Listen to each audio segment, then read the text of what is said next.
Me llamo Cassidy Moore. Tengo 32 años, soy arquitecta de interiores y vivo en Seattle. Y hace 3 años, mi vida se derrumbó en una sola noche, porque mi hermana me robó al hombre con el que debía casarme. Todavía recuerdo el olor del aire esa noche, lavanda del jardín, melocotones asados de la cocina, vino que se respiraba en el aparador. Era la víspera de mi fiesta de compromiso. La casa de mis padres en Oregón brillaba con guirnaldas de luces y charlas familiares, y yo flotaba en el caos con una sensación casi sagrada. Era mi momento, nuestro momento. Trevor y yo llevábamos 4 años juntos, constantes y reflexivos. Era amable, comedido y gentil, de una forma que me hacía creer que estaba a salvo con él. Y luego vino la fractura. Había entrado para coger un chal. El pasillo estaba en penumbra.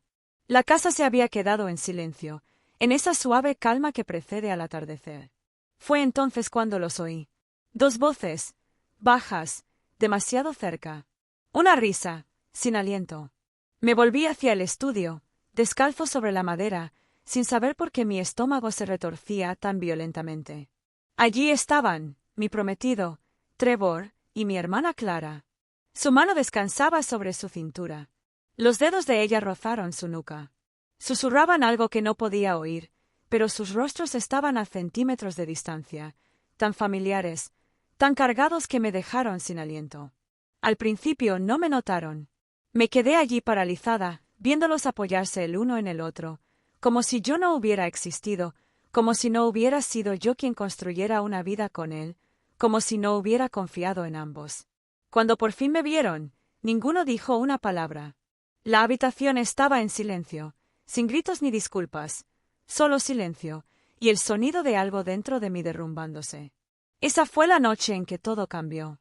Si me hubieras preguntado entonces, en ese porche, con la mano temblorosa y un jardín lleno de invitados riendo detrás de mí, si creía que algún día volvería a sentirme completo, habría dicho que no.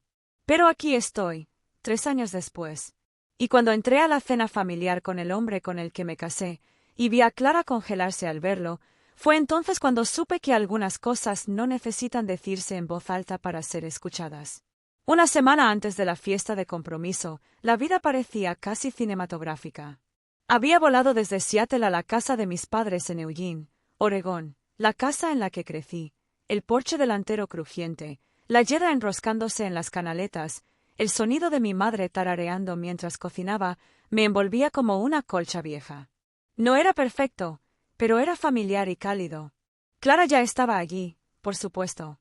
Siempre se las arreglaba para llegar temprano, sin invitación o no, y meterse en el centro de la acción. Mi hermana menor era del tipo que podía robar atención sin intentarlo, radiante, ingeniosa, el tipo de persona a la que prestabas atención incluso cuando no querías. De pequeña, la gente siempre decía que éramos polos opuestos. Yo era callada y reflexiva.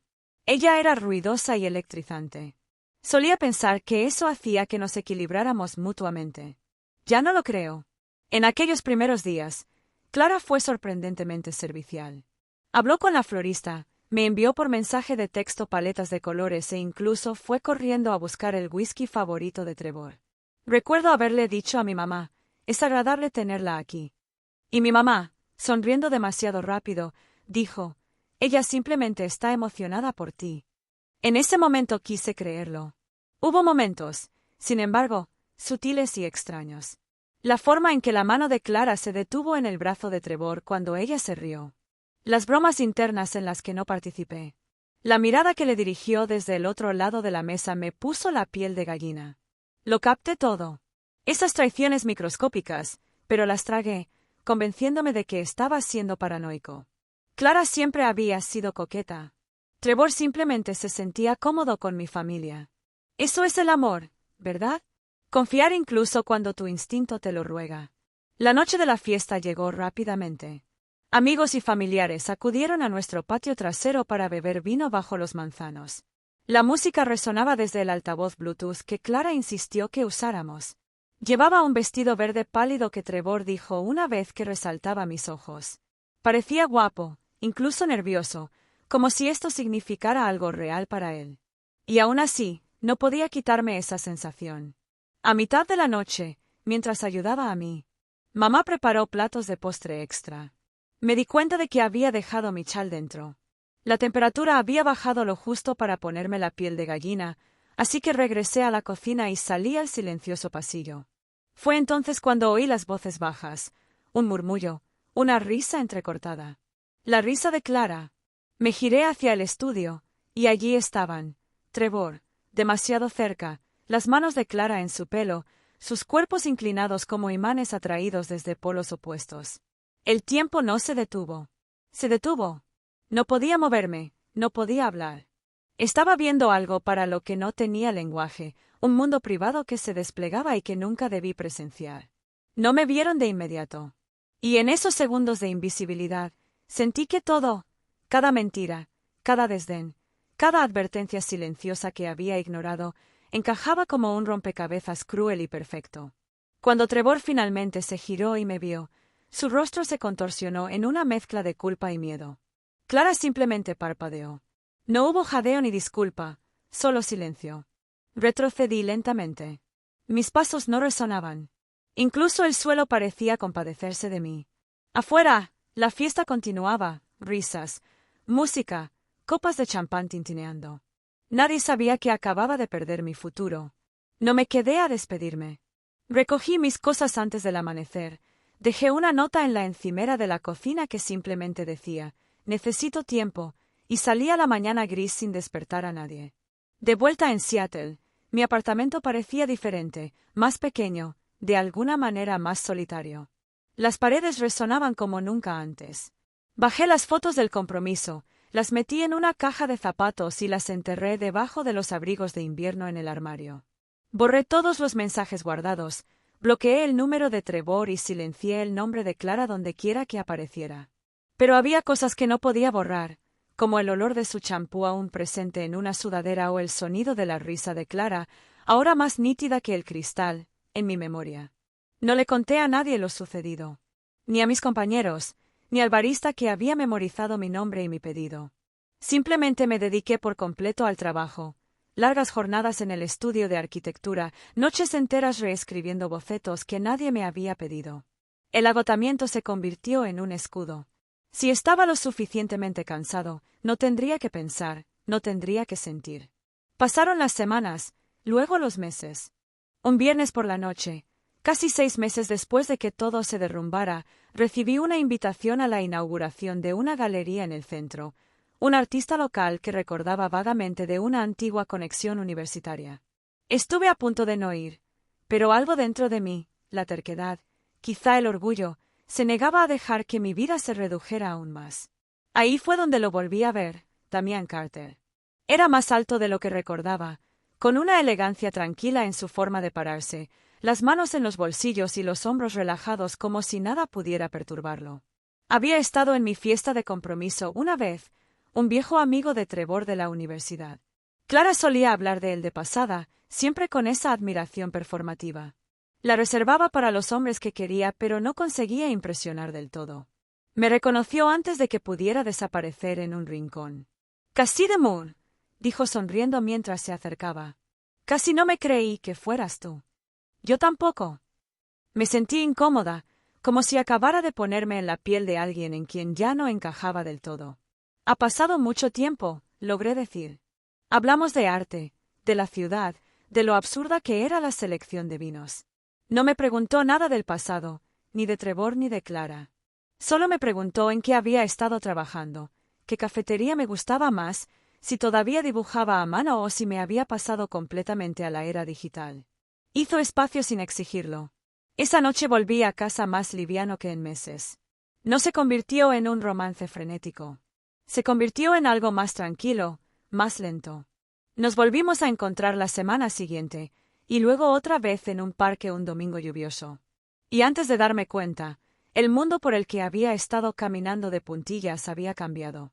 Con Damián, no me sentí como una mujer que intentaba ocultar sus heridas. Me sentí como alguien que redescubría la vida. Él escuchó, no para responder ni para analizar, sino para escuchar realmente. Él me miraba desde el otro lado de la mesa y de alguna manera sabía cuándo necesitaba silencio y cuándo necesitaba distracción. Él nunca llenó él. El aire se llenó del ruido vacío. Con el tiempo, empecé a decirle la verdad. No toda, no de golpe, sino en pequeñas ofrendas. Un destello de dolor aquí, una mención de Clara allá. Nunca insistió en nada más. Simplemente me dio espacio mientras me deshacía. Había noches que nos quedábamos despiertos hasta tarde en mi apartamento, tomando té y escuchando viejos discos de jazz. Noches que lloraba en silencio sobre su camisa, sin necesidad de explicarle por qué. Y mañanas, me despertaba y descubría que había preparado el café justo como me gustaba, con leche de avena y una pizca de canela. Y en medio de todo esto, descubrí algo inesperado. Alegría. No una alegría ruidosa. No de la que publicas, sino la que te cala hondo y te dice, ya estás a salvo. No se lo dije a mi familia. No me comuniqué con ellos. Cuando Damián y yo finalmente decidimos casarnos, solos los dos, en un juzgado, con 2 testigos que conocimos esa mañana, supe que no me estaba escondiendo. Estaba protegiendo algo sagrado, algo que ya no tenían derecho a tocar. No vestíamos de blanco. No había flores, ni pasillo, ni votos recitados con maestría y reciclados. Solo yo, Damián, un juez tranquilo llamado Marcus y 2 testigos mayores que sonreían como si hubieran estado esperando que alguien les pidiera que volvieran a creer en el amor. Llovía esa mañana, la típica lluvia de Seattle, suave y melancólica. Recuerdo mirar a Damián mientras estábamos ante el juez, pensando en lo extraño que era que algo tan pequeño, tan silencioso, pudiera tener tanto peso. No hubo suspiros, ni drama, ni familia en ninguno de los 2 lados. Solo 2 personas eligiéndose mutuamente. Después, fuimos a una panadería de la misma cuadra y compartimos un croissant, aún caliente, con migas descascaradas en su corbata. Nos reímos, no porque estuviera perfecto, sino porque era auténtico. Nuestro. Damián nunca me pidió que lo anunciara. Nunca me presionó para que se lo contara a mis padres, a Clara ni a Trevor. Entendía que algunas cosas no necesitaban ser divulgadas para ser ciertas. Nuestra vida juntos se convirtió en su propio universo, gentil, intencional y misericordiosamente separado del que había dejado atrás. 2 años pasaron así, sin interrupciones. Nuestra casa era un loft reformado con ladrillos a la vista y plantas que, de alguna manera, se mantenían vivas a pesar de mi historial de descuido de las plantas. Damián llenó las paredes de arte. Yo llené las estanterías de libros de diseño. Organizamos cenas para amigos a quienes no les importaba quién era yo. Hicimos viajes por carretera sin publicar nada al respecto. Creamos algo inquebrantablemente nuestro. Y yo estaba feliz, genuina y profundamente. Así que cuando mi abuelo me llamó, casi no contesté. Su voz era más suave de lo que recordaba. Más frágil. Cass, dijo, usando todavía el apodo que solo él se había ganado el derecho a usar, cumplo 80 años el mes que viene. Quiero una cena, solo con la familia. Una noche. Dudé. Era el único que me había llamado en los cumpleaños después de mi desaparición. El único que me había enviado una tarjeta escrita a mano en nuestro primer aniversario de bodas, aunque nadie se lo había dicho, de alguna manera, él lo sabía. De alguna manera, siempre lo sabía. Así que dije, sí. Damián me observó mientras colgaba, la preocupación apenas velada detrás de sus ojos tranquilos. No tienes que irte, dijo suavemente, mientras su mano encontraba la mía. Lo sé, respondí, apretándole los dedos. Pero creo que quiero, por él, no por ellos. Quedamos en ir juntos, en que no lo afrontaría solo. Nunca más. El viaje a Eugene se hizo más largo de lo habitual. Cuanto más al sur íbamos, más denso se sentía el aire. Los recuerdos se aferraban a las salidas y señales de la carretera que conocíamos. Para cuando llegamos a la entrada de la casa de mis padres, la luz ya se estaba tornando dorada. Todo parecía igual. El viejo carillón de viento seguía sonando cerca del columpio del porche. Los parterres estaban descuidados, pero prosperaban. La puerta principal crujía como siempre. Por un momento, volví a tener 29 años, magullado, sin aliento, tratando de encontrar aire después de ver mi vida desmoronarse dentro de estas mismas paredes. Pero la mano de Damián en mi espalda me recordó que ya no era esa mujer. Dentro, ayudé a poner la mesa con mi madre, silenciosa y educada. Comentó lo bien que me veía y lo sorprendida que estaba de verme, pero no preguntó mucho más. Mi padre asintió y volvió a revisar el asado. Era como si mi ausencia se hubiera doblado. En el tejido familiar, y cosido discretamente. Estaba colocando los cubiertos cuando los oí, dos voces, familiares, demasiado familiares. Clara y Trevor. No me giré. Todavía no. En cambio, dejé que se acercaran. Sus pasos fueron lo primero, tacones afilados y el ruido sordo de zapatos de vestir. No tuve que mirar para saber que eran Clara y Trevor. Ese sonido siempre había significado lo mismo. Ella tenía el control, y él estaba 2 pasos detrás, como una sombra que ella usaba para su comodidad. Cuando entraron al comedor, mantuve la postura firme, con la espalda recta, mientras dejaba el último tenedor sobre la servilleta de lino. Luego me giré. Clara se detuvo a medio paso. Trevor parecía agotado, no cansado, sino descolorido, como si alguien le hubiera quitado el color. Clara se recuperó primero, porque claro que sí. Bueno, dijo, con su típica sonrisa, mira quién por fin ha decidido aparecer. Has salido de tu pequeña cueva de Seattle. Cass? No parpadeé. Me alegro de verte también, Clara. Su mirada se dirigió rápidamente a mi mano izquierda y luego volvió a subirla. La curiosidad se disfrazó de condescendencia. Veo que sigues haciéndote el lobo solitario, dijo con dulzura, lo suficientemente alto para que todos la oyeran. Ladeé ligeramente la cabeza. La verdad es que no. Estoy casada. El aire cambió. Incluso el sonido de los cubiertos al colocarse en la mesa cesó. Mi madre levantó la vista de la mesa donde estaba colocando las ensaladeras. Mi padre se detuvo junto al decantador de vino. La expresión de Clara vaciló solo un instante, pero fue suficiente. Trevor frunció el ceño. Mi marido viene de camino, añadí, alisando el borde del mantel. Llegará en cualquier momento. Como si fuera una señal, la puerta principal se abrió con un crujido, pasos, un abrigo colgando del perchero, y entonces entró. Damián. Llevaba un abrigo azul marino a medida, pantalones oscuros y esa autoridad serena que no requería pretexto. Su mirada se encontró con la mía al instante, cálida e inquebrantable. Sonrió, pequeño, solo para mí, y cruzó la habitación como si perteneciera a ella.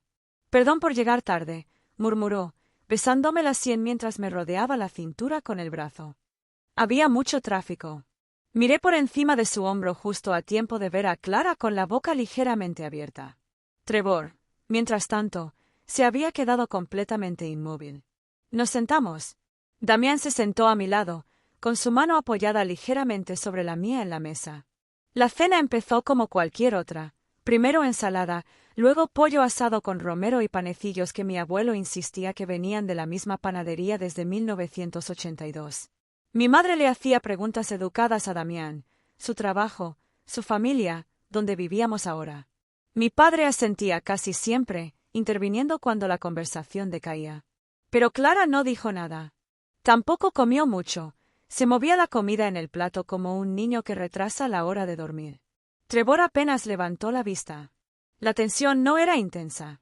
Latía en la forma en que los hombros de Clara nunca se relajaban del todo, en la forma en que miraba constantemente entre Damián y yo como si buscara una grieta. No la había. Después del plato principal, mi abuelo permaneció de pie con su copa de vino en alto, con la voz un poco temblorosa, pero llena de gracia. A la familia, dijo, al perdón, si somos lo suficientemente valientes, y a la esperanza de que incluso las raíces viejas puedan volver a florecer. Alzamos nuestras copas. Lo miré a los ojos. Me guiñó un ojo. Entonces Clara se puso de pie y golpeó el vaso con la cuchara, ese pequeño y performativo clank clink que siempre hacía cuando la atención se desviaba de ella durante demasiado tiempo. Me gustaría decir algunas palabras, anunció, sobre mi querida hermana Cassidy. Mi estómago asintió, pero no aparté la mirada. Es algo realmente especial, empezó con voz empalagosa. Desaparecer durante años y luego aparecer con un marido al que nadie conoce. Atrevida, te lo concedo. No dije nada. Damián tampoco. Algunos creemos en la transparencia, continuó Clara, pero supongo que otros prefieren vivir en secreto. Su mirada se entrecerró, desafiante.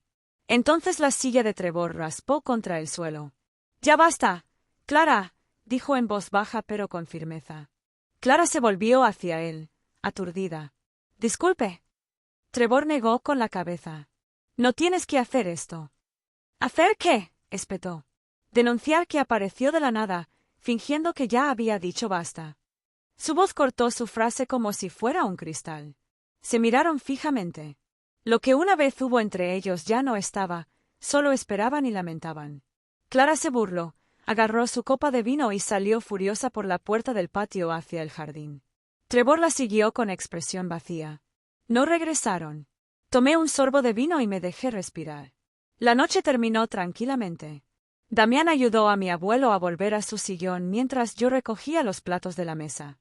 Mi madre me dirigió una mirada larga e indescifrable antes de ofrecerme un abrazo tibio. Mi padre murmuró algo sobre el tiempo. Nadie volvió a mencionar a Clara. Al salir, el aire se había vuelto fresco, impregnado del aroma a tierra de jardín y restos de tarta de limón. La luz del porche proyectaba una suave luz sobre la entrada. Damián deslizó su mano en la mía. ¿Estás bien?, preguntó. Miré hacia la casa. Tan familiar, tan distante ahora. Luego lo miré. Lo soy, dije. Por primera vez en mucho tiempo. Realmente lo soy. Caminamos de regreso al auto en silencio, el tipo de silencio que no duele sino que cura. Pensé en todo lo que había perdido y en todo lo que había ganado. Clara y Trevor eran parte de mi pasado, pero no eran dueños de mi futuro. No estuve allí para hacerlos sentir pequeños. Estaba allí para recordarme lo lejos que había llegado. Y cuando Damián puso en marcha el motor y sus dedos rozaron los míos una vez más, supe que esto no era venganza. Esto era libertad.